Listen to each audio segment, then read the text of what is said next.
क्या सच में एक बहुत बड़ा एस्ट्रॉइड हमारी धरती की तरफ पड़ रहा है? क्या दुनिया सच में खत्म होने वाली है? सोशल मीडिया पना ऐसी खबरें अक्सर सनसनी फैलाती हैं, लेकिन इनमें सच्चाई कितनी होती है? चलिए आज इस पूरी बात को समझते हैं।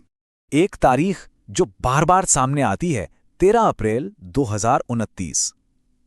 कहा जाता है कि इस दिन एपोफिस नाम का एक विशाल एस्टेरॉयड जो 1000 फीट से भी बड़ा है, वो पृथ्वी के बेहद नजदीक से गुजरेगा।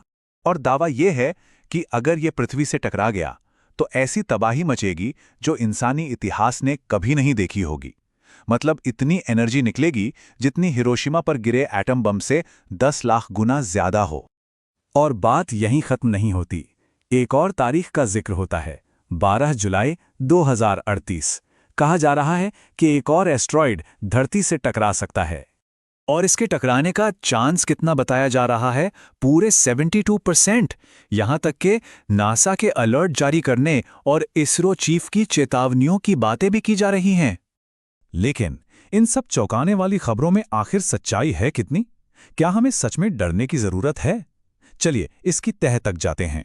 तो सबसे पहले अफवाह और सच्चाई को अलग अलग करते हैं।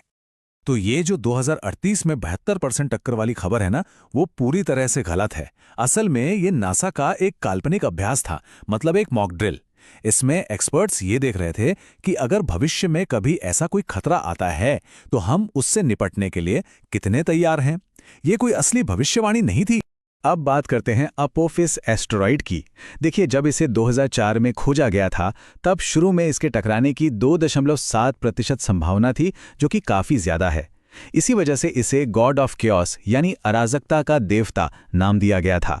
लेकिन अच्छी खबर यह है कि वैज्ञानिकों ने सालों तक इस पर नज़र रखी और अब ये बात साफ हो चुकी है कि अगले 100 सालों तक इसके पृथ्वी से टकराने की संभावना बिल्कुल ज़ीरो है। अच्छा, आगे बढ़ने से पहले जल्दी से कुछ बेसिक बातें समझ लेते हैं।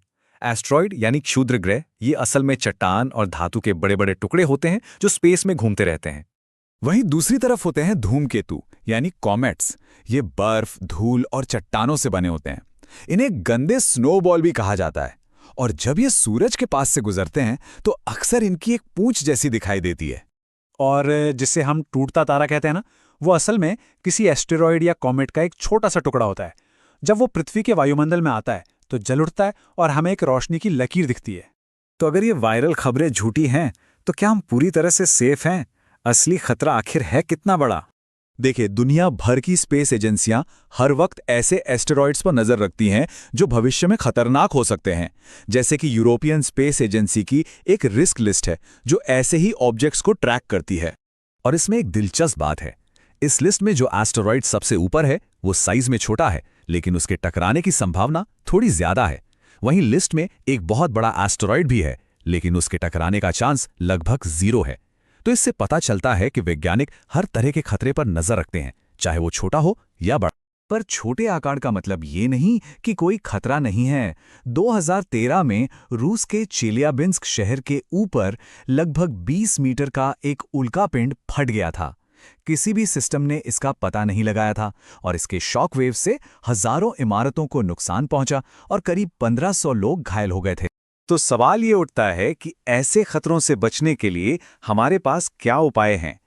चलिए पृथ्वी के डिफेंस सिस्टम पर एक नजर डालते हैं। हमारे पास पावरफुल टेलीस्कोप का एक ग्लोबल नेटवर्क है जो 24 घंटे आसमान को स्कैन करता है। इनमें लीनियर, कैटालिना स्काई सर्वे, पैन स्टार्स और एटलस जैसे बड़े बड़े प्रोजेक्ट शामिल हैं। ये सिस्टम हर साल हजारों नए ऑब्जेक्ट्स खोजते हैं और उन पर लगातार नजर रखते हैं। तो मान लीजिए कि हमें पता चल गया कि कोई एस्ट्रॉइड हमारी तरफ आ रहा है, तब हम क्या करेंगे? एक तरीका है काइनेटिक इम्पैक्टर। आसान भाषा में कहें तो हम एक स्पेसक्राफ्ट को तेज रफ्तार से सीधे एस्ट्रॉइड से टकरा देंगे ताकि उसका रास्ता बदल जाए। और ये कोई साइंस फिक्शन फिल्म की कहानी नहीं है। 2022 में नासा के डार्ट मिशन ने यह सफलतापूर्वक करके दिखाया है। डार्ट स्पेसक्राफ्ट ने डिमॉर्फस नाम के एक एस्ट्रॉइड को हिट किया और उसके ऑर्बिट यानी उसकी कक्षा को सफलतापूर्वक बदल दिया। ये इस बात का पक्का सबूत है कि हमारे पास खुद को बचाने की टेक्नोलॉजी है और वो काम भी करती है। इसके अलावा स्लो पुश पुल और न्यूक्लियर विकल्पों जैसे दूसरे तरीकों पर भी काम चल रहा है, जिन्हें अलग अलग तरह के खतरों के लिए इस्तेमाल किया जा सकता है। तो क्या इसका मतलब ये है कि हमें अब बिल्कुल भी चिंता करने की जरूरत नहीं है? तो देखिए, सबसे जरूरी बात यह है कि जिन एस्टेरॉइड्स के बारे में हम जानते हैं उनसे अगले 100 सालों में कोई खतरा नहीं है। हमारे पास एडवांस डिटेक्शन सिस्टम हैं जो लगातार बेहतर हो रहे हैं, और अब तो डार्ट मिशन के बाद हमारे पास एक प्रमाणित डिफेंस टेक्नोलॉजी भी है। और भविष्य और भी सुरक्षित होने वाला है। 2028 में नासा एक नया स्पेस टेलीस्कोप लॉन्च करने की योजना बना रहा है, जिसका नाम है नियो सर्वेयर। ये हमारे डिटेक्शन सिस्टम को पहले से कहीं ज्यादा शक्तिशाली बना देगा। तो आखिर में शायद ये कहना गलत नहीं होगा कि सबसे बड़ा खतरा अंतरिक्ष में नहीं बल्कि हमारी स्क्रीन्स पर है। सवाल यह है कि हम इस गलत सूचना, इस मिस इन्फॉर्मेशन से खुद का बचाव कैसे करते हैं। ऐसे ही नवीनतम वीडियो के लिए चैनल को लाइक, शेयर और सब्सक्राइब करें। धन्यवाद।